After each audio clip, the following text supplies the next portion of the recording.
Shall I start? So, good morning to everyone. So, welcome to the Dr. B.R. Ambedkar Open University Geology Department, Hyderabad. So, today we are conducting a seminar on the topic of groundwater management, a remote sensing and GIS approach. So, it is useful to the students, counselors, and also research scholars. And today's seminar program, I will introduce the subject expert, Professor Pravindra Saxena. It is my pleasure to introduce him briefly. So, Professor Pravindra Saxena is a retired senior professor of Department of Applied Geochemistry, Usmania University in Hyderabad. Sir has more than 35 years of teaching experience in various fields, and also he guided 25 PhD scholars. I am happily telling that he has contributed as a writer and as the editor in preparing the course materials of geology in Dr. B.R. Ambedkar Open University, Hyderabad. Sir has published more than 40 research articles in various national and international journals. After his retirement, Sir also worked as faculty member in Adama Science and Technology University in Applied Geology Department, Adama, Ethiopia. So, which is chosen from the subject geology for our BSc students. So now, Professor Ravindra Saxena, sir. So you can proceed the lecture, sir. You can start the Thank you. lecture. Thank you, Rajita. Okay, thanks. So today's topic, as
ఇప్పుడు just Sharmila, can you connect this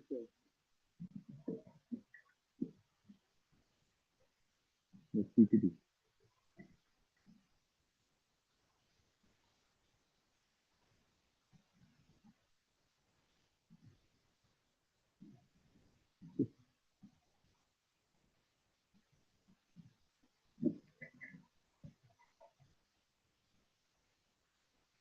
Now you are able to see the slide. You are able to see the slide.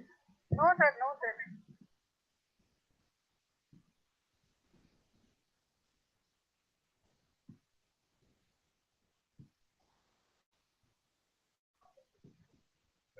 Yes, sir. Now it's coming. Yes, sir. Yes, sir. Your my voice is audible, no? Yes, sir. Yes, sir. Okay, I'm right. Sorry, there was some technical issues. So today the topic on groundwater management, remote sensing and GIS. This is my pet topic as most of my students, including Dr. Rajita, she has worked under me on the similar topic and took a lot of interest. And she had a lot of skills in remote sensing and GIS. I'm thankful to her for inviting me for today's lecture. So let us now go through the slides, and during that, let us discuss. In case some students have problem with language, they can ask me. I can whatever best I can tell them in the local language. I'll try to explain to you. So our Mother Earth, our Mother Earth, which is a family in the planetary system whose relatives are the other planets, and our breadwinner, the sun, and our neighboring galaxies, and the galaxy, the Milky Way, our neighboring galaxies, etc. We are a very small dot in this. Coming down to the Earth, let us now see the life on the Earth. Life on the Earth started with single cell to multi-cell to mammalia and then man. This is the genesis of life. And man started exploration for better living, dominated the earth, science evolved, research for further improvement and economics of various countries. As you can see, the present geopolitical scenario, everything, the war is on water, the minerals, and the resources of various countries. The geopolitics is going on, of which the water also is an important component. What is science? Science is a systematic study of an event or events with proof and observations needed for improvement of living. Questions answered with scientific proof. Events can be repeated. Now, I call water as fuel of life. Without water, no one, whether it's animal life, plant life, or human life, none of us can survive without water. You have to accept this. What is groundwater? Whatever the rain comes, it percolates into the ground, infiltrates into the ground. The top layer is called the unconfined aquifer, and below that is called the confined aquifer. And the percolating water, which goes from the surfacial media, has to go through a non-polluted area. Otherwise, we are going to pollute the groundwater. That in the later part of the lecture, I'll try to explain. Now, water is essential to people, and largest available source of fresh water lies underground. As you can see, once upon a time, all our ancestors used to have dug wells like this. And when you used to peep through the dug well, you could see the water. The top part of that water is called the water table. And from the ground, when you peep inside, we call the depth of the water table. During summer, this goes down, and during rainy season, it comes up. It means during rainy season, all the water gets recharged, and the technology evolved, and finally we started drilling for borewells, and overexploited water. Today we are now having issues in this. Hydrology is the science of occurrence, distribution, and movement of water below the surface of the earth. This is called hydrology. We have to study the distribution of water inside the ground or the earth is called hydrology. And in case the geology surrounding the water, if we give emphasis, then it is called hydrogeology. So if you have been drinking water, supposing you drink water from a sedimentary area where limestones are there, the water is bit salty. In case you drink it from basalt and basaltic rocks, the water is sweet. It's because the sedimentary rocks get dissolved in water, and that's why it makes the taste bit salty. And the igneous volcanic rocks, basalts and all, the dissolution won't take place that much. That's why the water is sweet. So the taste differs as per the hydrogeology. So the difference in hydrology and hydrology is distribution and movement of water. Hydrogeology is the water which is in contact with the geology. అంటే ఇప్పుడు మీరు హైడ్రాలజీలో ఏం చూస్తారంటే occurrence, distribution and movement of water below the earth hydrology అంటాం. Hydrogeology అంటే the geology where the water occurs. Basalt అంటే basaltic geology ఉంటుంది. sedimentary geology lo limestones ante limestone geology, granites ante granites. So different rocks lo hydrogeologically the taste of water differs. So that is what is the difference between hydrology and hydrogeology. Now I say water is a resource management. Water is required for environment, aquatic and terrestrial ecosystem. So aquatic, we have got a lot of fish. If we eat fish from polluted waters, then the problem will be for our health. And in case it's a fresh water, the fish also will be happy and also the quality of fish will be good. And the human consumption, it's not dangerous. Water for human consumption. We are not totally dependent. Entire city, you see whether it's rural area or the urban area, everyone depends on groundwater. In case the groundwater depletes, that we have got so many developed metropolis areas in Hyderabad where the beautiful buildings are there, but you see in the night, the water tankers are roaming and filling the tanks. The building tanks and all, storage tanks and all. Now, all of them are depending on the water because the groundwater is depleted. Every second house there is a borewell which is very deep. Over exploitation has resulted in drying up of wells. That is one of the major issues.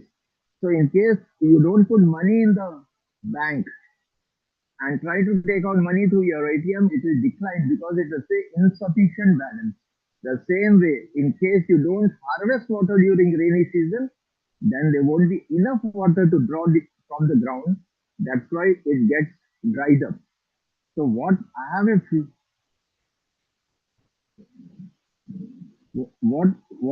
feeling is this is watershed. This is watershed. What is watershed? In this, you see the hills. The top of the hill, when the rain falls on the top of the hill, it starts flowing from the hill to the valley area. If you can see these streams, this particular divide is known as a watershed. This is known as a watershed. అంటే గుట్ట పైన పడే వర్ష నీళ్లు కిందికి వస్తున్నా కదా ఈ streams ని మనము ఒక డిమార్కేట్ చేస్తే this is known as watershed. This is watershed. This is one more watershed. All these watersheds together will fill up a big river. So this entire area manamu basin antam. This is called a basin. These are micro watersheds and all this water goes into the river. And the river will get water from all these watersheds. So this is how. What is the watershed? Now you can see from the clouds the water is flowing. From the cloud, the water is flowing, it's falling on the hills. From there, it's going and joining the main stream. And some water percolates inside the ground that becomes groundwater. In India, watershed categorization is like this. The large, big area one is the Indus drainage. Number two is the Ganga region. Number three is the Brahmaputra region. Number four is where our Telangana, Andhra and all Karnataka is there is the rivers flowing into Bay of Bengal. And number five is rivers flowing in Arabian Sea. Sixth is the ephemeral drainage in the deserts.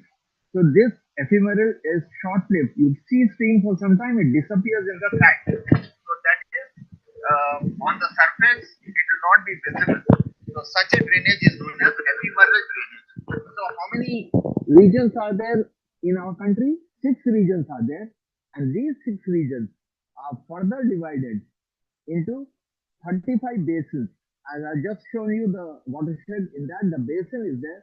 There are 35 basins in the country and smaller catchments where the rain falls and goes into the basin and basin to the region. There are 112 catchments.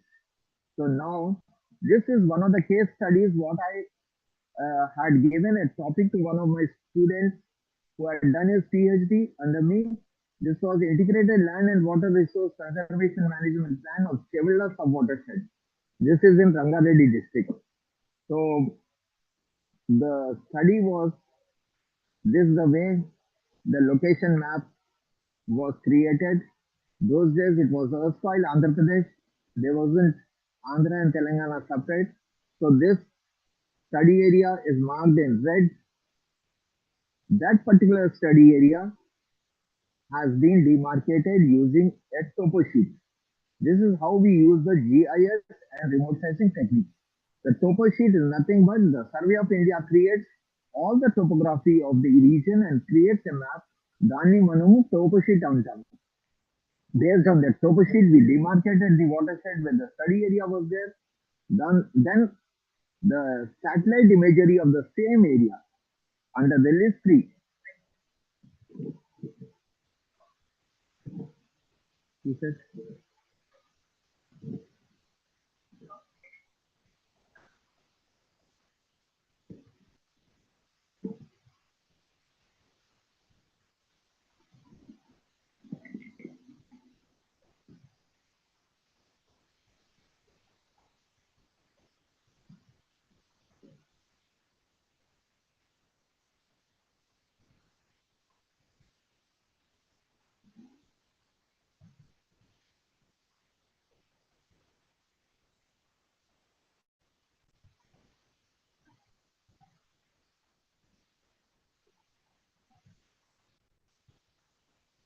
are you able to see the slides?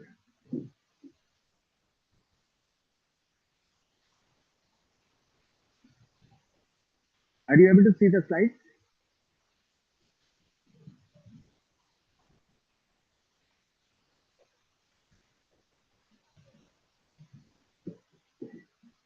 Yes, sir. Yes, sir. Yes, sir. Now the Rabi season data was taken. We have Kharif and Rabi season. Rabi is during winter and Kharif is during the monsoon. So the data has been taken off and then we demarcated using the satellite image. This is the panchromatic image. The black and white image, we call it as panchromatic data.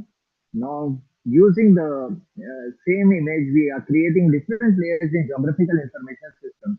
Yeah, Ankunta, all the Open University students have already been told about geographical information systems, the road connectivity, etc., using the Survey of India topo sheet. Then, based on that, we created drainage and watershed map. I have shown you what is watershed. From the mountain flowing into the lower areas is this 1 watershed, 2 watershed, 3, 4, and 5 watershed. So this is how the watershed map is being created. So updated drainage map from the Survey of India topo sheet, the previous slide was created. Now using the drainage through the satellite, we updated the drainage map. Now this is what the contour digital elevation. So using the digital elevation model, you must have been told in your geographical information system how a digital elevation model is created. All the elevations and depressions in the regions have been created. Now after this, the satellite imagery is draped over the digital elevation model. Entire మనం ఏం చేస్తామంటే satellite image digital elevation model పైన drape చేస్తాం, superimpose చేస్తాం. దాని తర్వాత we are created flow directions. Flow directions అంటే where the water is maximum flowing. This is how the water is flowing in this region. Then we created sinks. Sinks అంటే where the ultimate purpose of creating sinks is to suggest the contractors where to put the check dams. Wait, now the flow direction is finally, the map looks like this in the flow direction. This is how the accumulation points, where the water getting accumulated. And extra accumulate అయితే అక్కడే మనం check dam పెడితే then the water will percolate inside the ground. అప్పుడే మన ground water పెరుగుతుంది అండి. So in case we have got this flow accumulation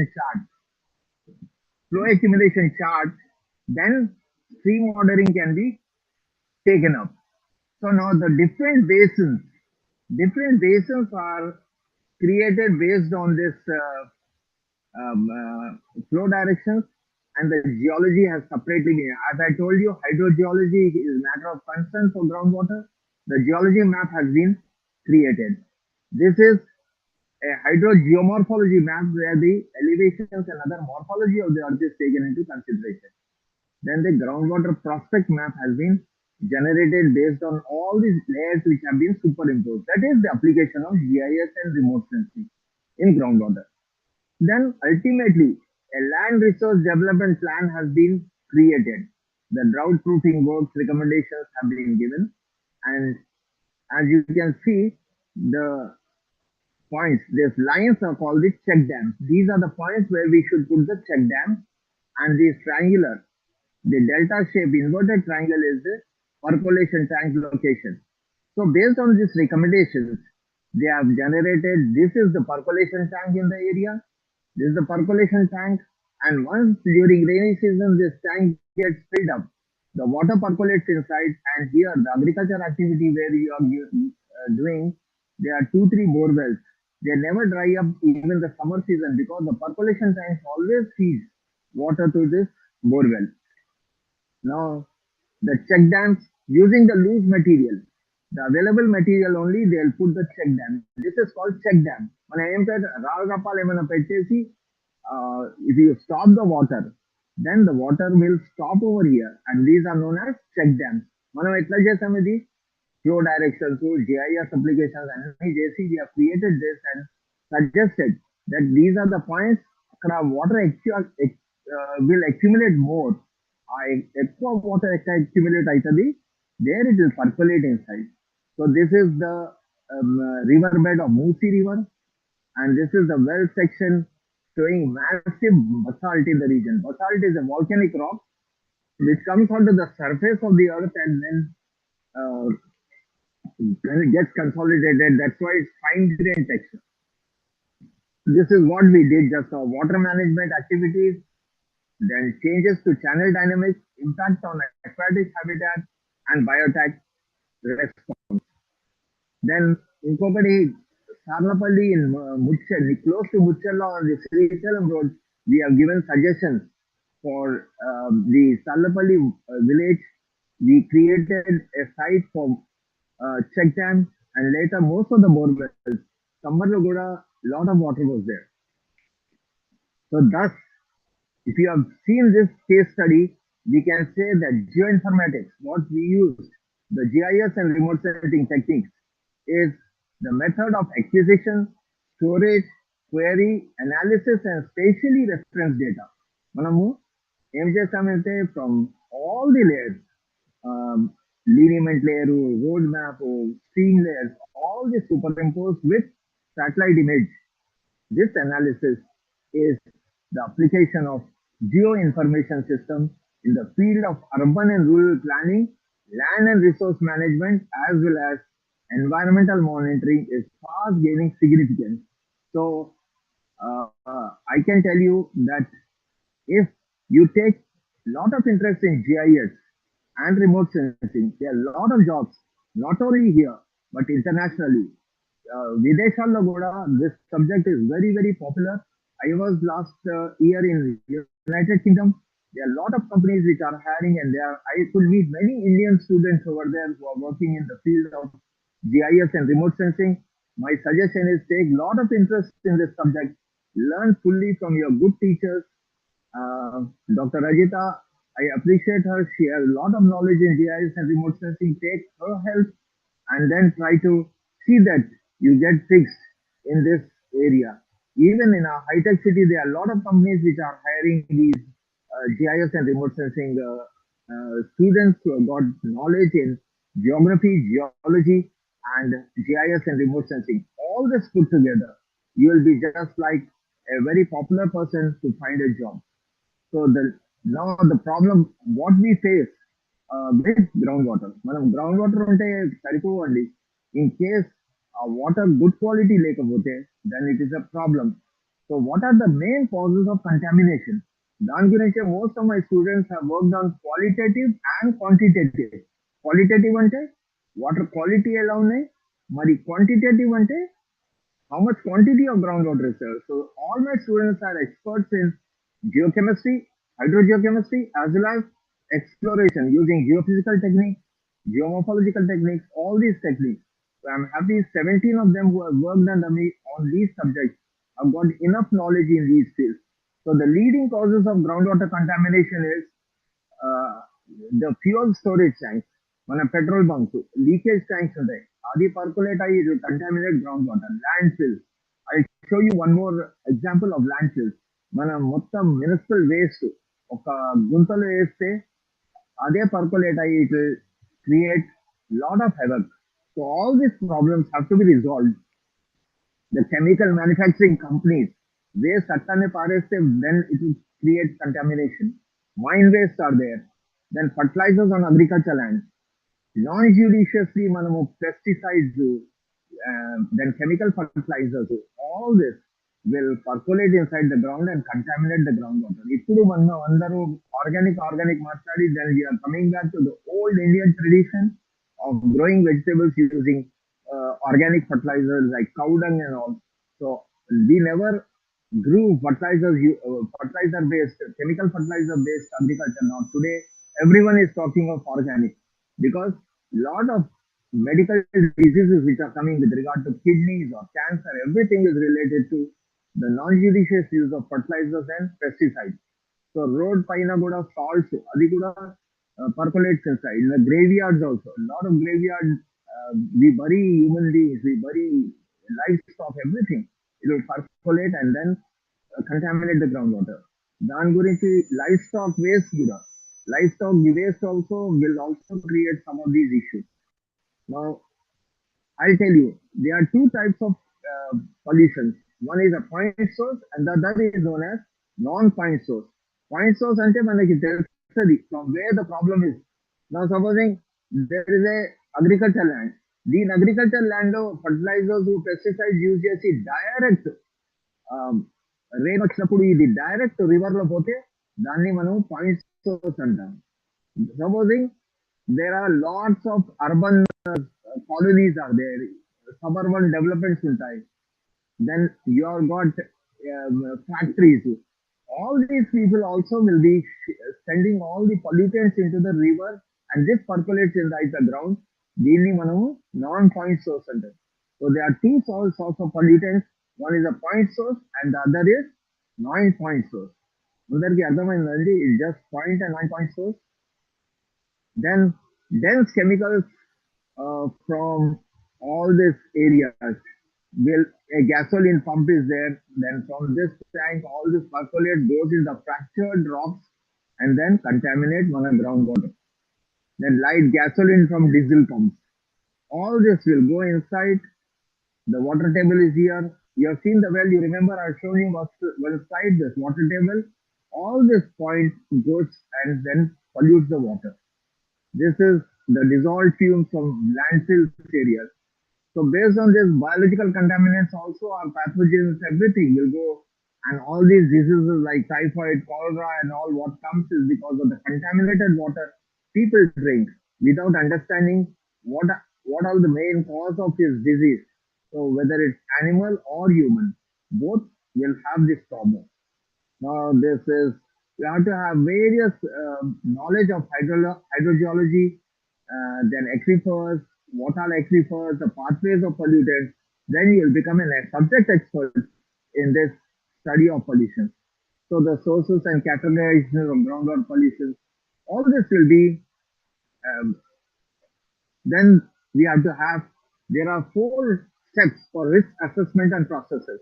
One is hazard, the exposure to assessment, toxicity and risk categorization. These are the 4 things we have to bear in mind. What are the hazard identification? You have to identify what are the possible hazards. Then exposures, where are we getting exposed? What is the toxicity level? What is risk categorization? Everything has to be taken into account. So water has to be managed in a very sustainable way. Otherwise, the basis of life will be wasted. Water for agriculture, health, ecosystem. Now you see the stream looks so fresh. The stream looks so fresh and you feel so happy. Now the government of Telangana is proposing that the Musi River has to be developed on the lines of River Thames in London, and try to understand how much of pollution is coming in Musi River.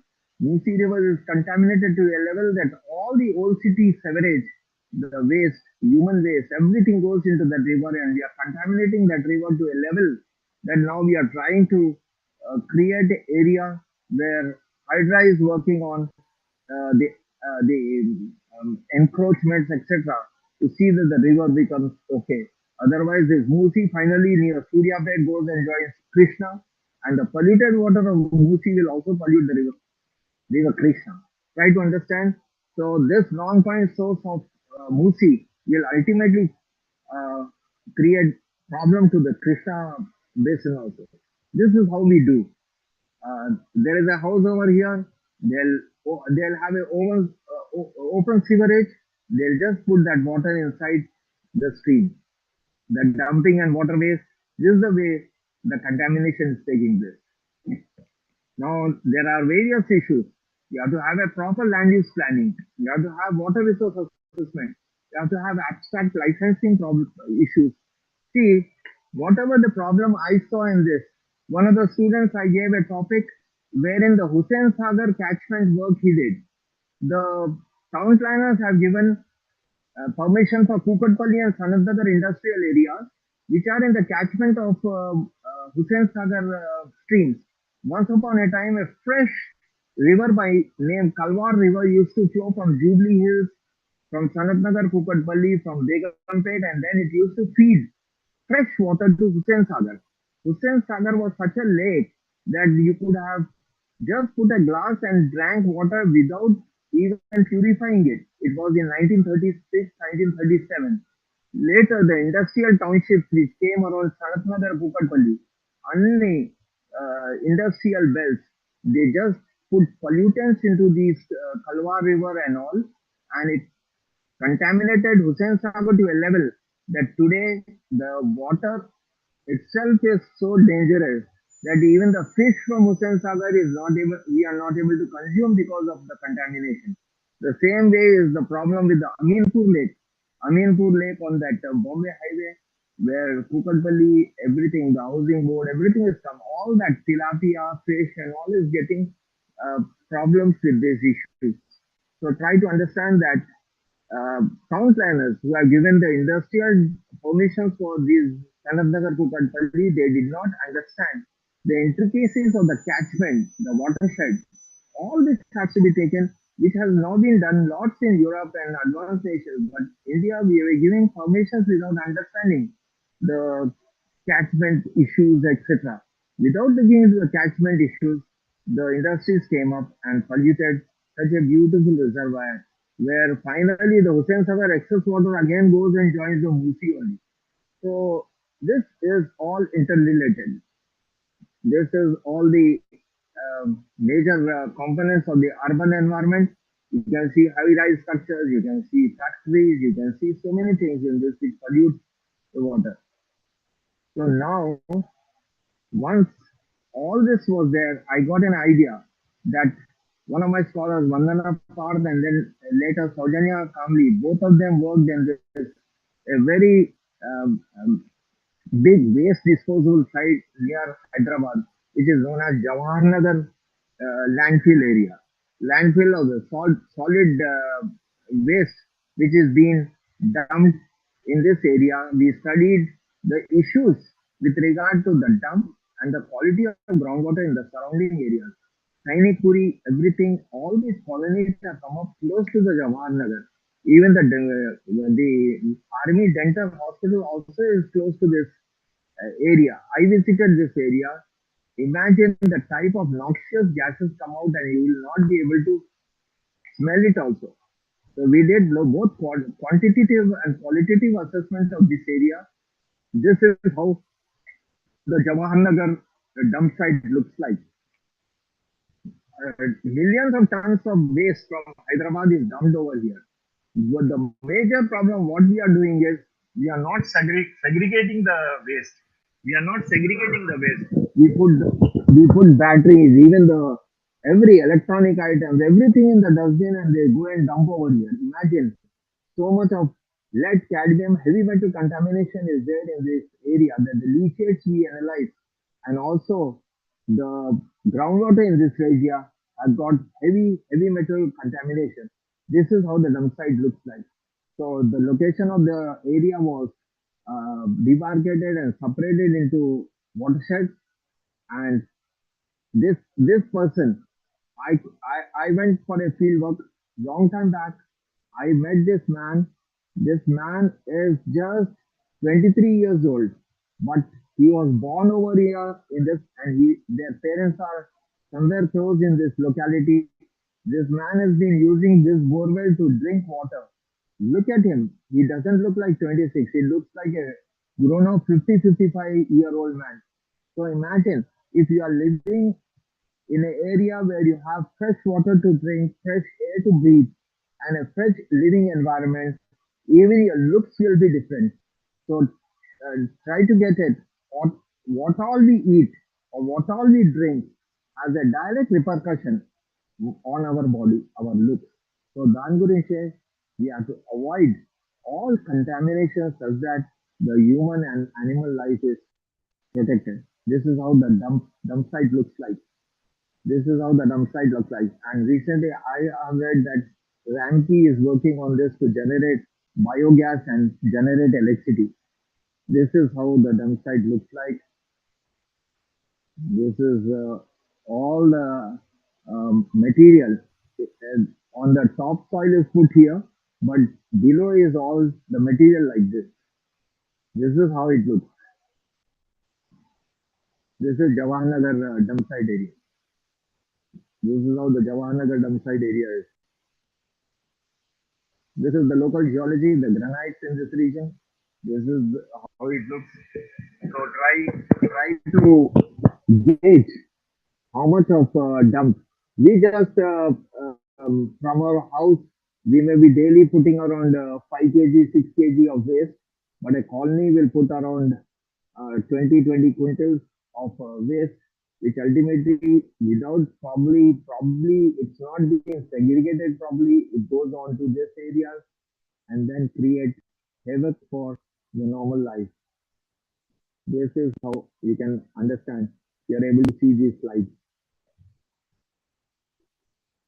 So based on this, the trace element abundances in the soil and water samples was done. We determined arsenic, cobalt, chromium, copper, nickel, lead, vanadium, zinc, and zircon. All this using the modern techniques which are available with us in the university. And in case they were not there, then NGRI was helping us in chemically analyzing this. So few of my students, like Dr. Sakram, now works with National Geophysical Research Institute. He worked in Nyalkal area for Manjira River catchment. He has also done a very good work. Rajita has done a very good work in Manjira catchment. They all were so hardworking students, whether geochemistry or the geophysics or the geomorphology. A lot of field work and hard area, and during their work, they did their own GIS and remote sensing, and I was happy that all of them are settled in life, and most of them are doing great job to this. Although I have retired 7 years back, 2 years I served post-retirement in Adama Science and Technology University. There also similar problems are there, where this pollution issues are there. So this heavy metal abundances in groundwater samples, which is at parts per billion level, chrome, manganese, iron, nickel, copper, zinc, arsenic, cadmium, and all these are dangerous elements. If they go beyond permissible limits, it will create problem to human health. So all the diseases what we are now presently facing, which our ancestors never had, is all because of the contamination. So try to understand the quality of matter, or water always matter. So this is then the table you can see arsenic. The source in municipal waste dumps can be empty containers. All the containers, like we are drinking cool drinks and all in containers, the base paints and all will contribute to this. Then the hazardous waste originating from chemical factories. Nickel also comes from discarded nickel cadmium batteries. Lead comes from batteries. Chromium comes from color polythene bags. Now the government has put a ban on these polythene covers and all and discarded, but still in the market I see, although the ban is come, but still it's going on. Zinc also is discarded zinc nickel batteries. Manganese associated with iron in the earth crust. So we are trying to see high concentration of calcium impair the quality of groundwater that may cause kidney and bladder stones, formation and irritation in urinary passage in human beings. Magnesium is essential as an activator in many enzymes, but it is a catalytic and diuretic in a high concentration which creates diarrhea and all. Concentration of higher risk of human health. Apart from all these natural resources, domestic sewage and industrial effluents also contribute to fluoride in groundwater. The limit of sulfate is an issue. High sulfate content creates diarrhea. Then high total hardness in drinking water may have a risk of calcification in arteries, which may have problem with the blood flow.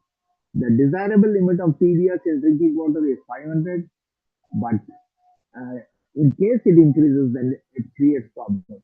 Then nitrate also is a big problem. Beyond 45 mg per liter, it's a problem. The Danlagan manganese is also known to cause adverse biological effects.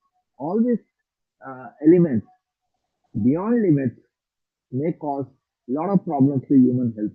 The desirable limit of zinc also in zinc water has not to increase, and arsenic is a poison. In case arsenic causes acute chronic toxicity in liver and kidney damage, the desirable limit of cadmium is specified as 3 micrograms per liter for drinking water.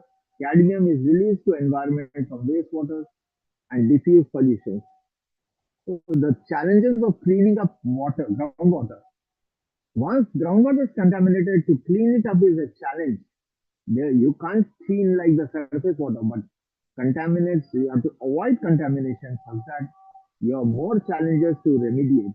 So the challenges to remediate are more than polluting it. So try not to contaminate groundwater. And prevention is better than cure and tamandi. So it's better to prevent contamination rather than think of any of these methods. So more difficult to remediate groundwater. It's challenge, difficulty and remediation than cleanup can take years, and some cases it's technically not possible. It's always very expensive. So, so enhanced techniques and the oxygen, nutrient, and all these in situ methods are there to clear it, but it's very expensive. So there are permissible barriers like passive in situ technologies are there. These are some of the technologies. Make interest in it, you can study, or sometime they ask me, I'll come you and give you a lecture on this. Rapid oxidation methods are there. Then from potential conflict to cooperation potential. So we are not to have a potential conflict with water, rather than we have to have a cooperation potential. So we have to think that water is for peace, a contribution to World Water Assessment Program. Water should be used in a very peaceful way. Now you can see water for people, water for life.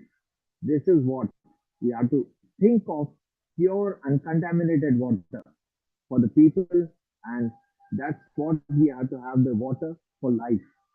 The challenges we all have, the challenges all we have is how to put water in the minds of the people. So what all I just spoke to you is I'm trying to put water in the minds of all the students over here now, so that you disseminate this knowledge to the others whom you meet, and see that the groundwater, which is a very precious commodity, should not get wasted. Thank you very much.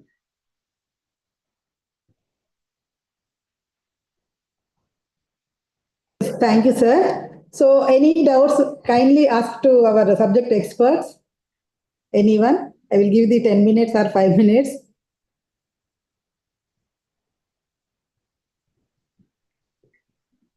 Yeah, no problem. They can ask me. Actually, problem is your voice is very low, sir. Maybe. Yeah. Just a minute. And, you could not hear, Rita? Yes, sir. Sometimes, sir. There's still some network problem is there. Anyway, sometime I'll find time and come physically and give a lecture there. When Okay, students sir. are available. Right. So, anyone? Any clarifications or queries? Gunanidhi?